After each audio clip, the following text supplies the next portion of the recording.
nous reprenons la route vers le nord.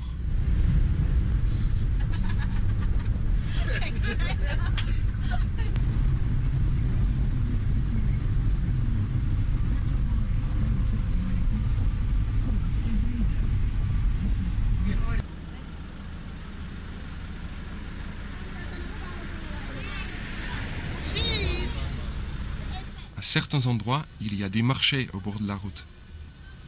C'est pour nous l'occasion de s'arrêter pour acheter quelques souvenirs.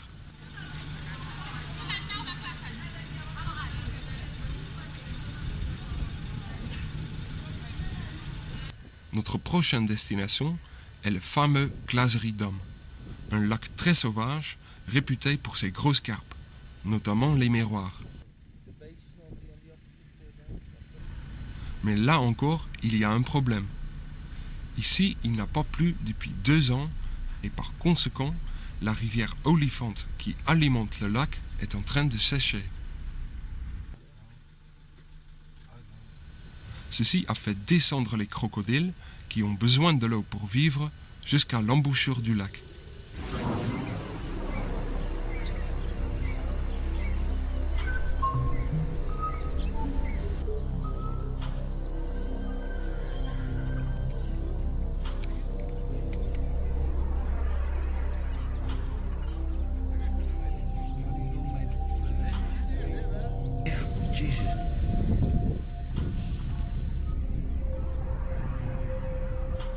Nous nous arrêtons sur un pont qui traverse la rivière non loin du lac. En regardant dans l'eau, ça grouille de poissons. Carpes, barbeaux, silures et bien d'autres poissons que je ne saurais identifier. Nous les jetons des morceaux de nos sandwichs. Ce sont les silures qui se jettent dessus en premier. Mais le bruit qu'ils font attire l'attention de 2 énormes crocodiles.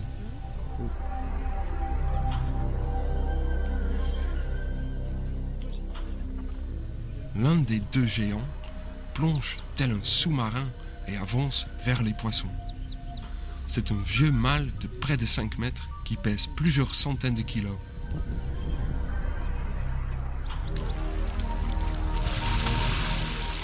Cette fois-ci, il n'est pas en forme, il est trop lent.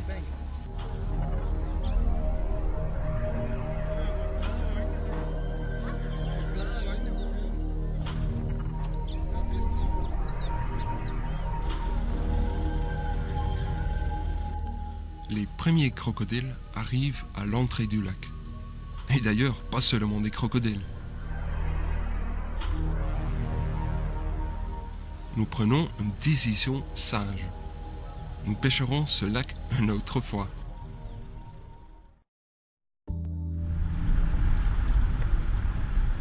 Nous ne sommes pas loin du Grand Kruger Park, l'un des plus grandes réserves naturelles au monde.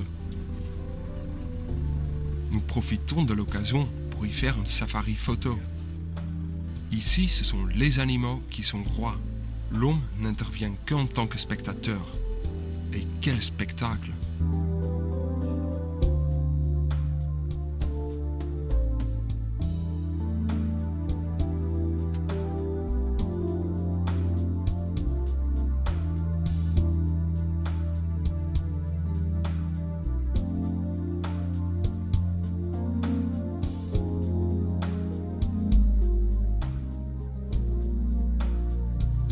Les girafes et les éléphants me semblent bien plus grandes que ceux que j'ai pu observer dans les zoos européens.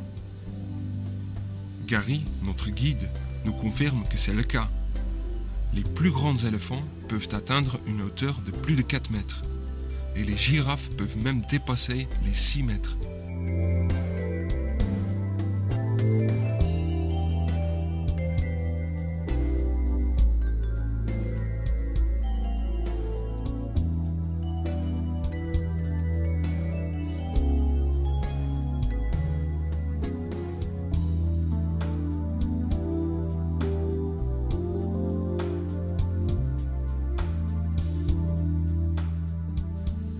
Quelle journée, quel bonheur d'avoir observé tous ces superbes animaux dans leur élément naturel.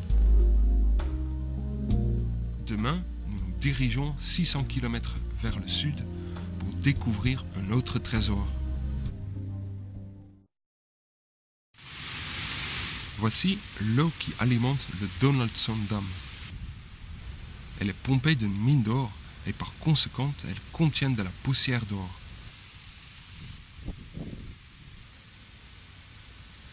Ce lac n'est pas grand, à peine une dizaine d'hectares, mais c'est l'un des plans d'eau les plus productifs que j'ai jamais vus. Son eau est transparente comme de l'eau minérale.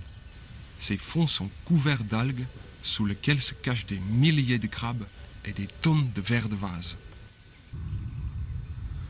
Ce petit lac est géré par Martin Davidson, qui a fondé un syndicat pour le protéger. Il impose aux pêcheurs d'y appliquer systématiquement le no-kill. Il y a fait construire des pontons pour que les pêcheurs n'abîment pas les berges.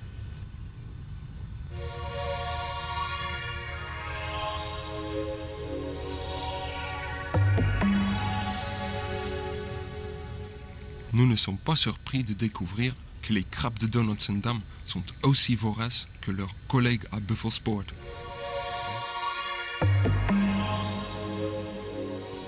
Cette fois-ci, nous nous servons de nos bouillettes pour détourner leur attention. Et pour que cela marche encore mieux, nous les écrasons. Les cheveux sont garnis de cacahuètes ou de noix tigrées. Nous avons d'abord du mal à faire mordre les carpes. Il fait toujours trop chaud. Mais au bout de quelques jours, le temps change. Le vent se lève, le ciel se charge de nuages et les températures baissent un peu. Cela suffit pour que les carpes descendent sur les fonds. Elles commencent à grignoter un peu à gauche et à droite. Finalement, il y en a plusieurs qui se font piéger. Et bien qu'encore là, il ne s'agit pas de monstres, nous vivons toute cette expérience unique, cette grande aventure, comme un véritable bonheur.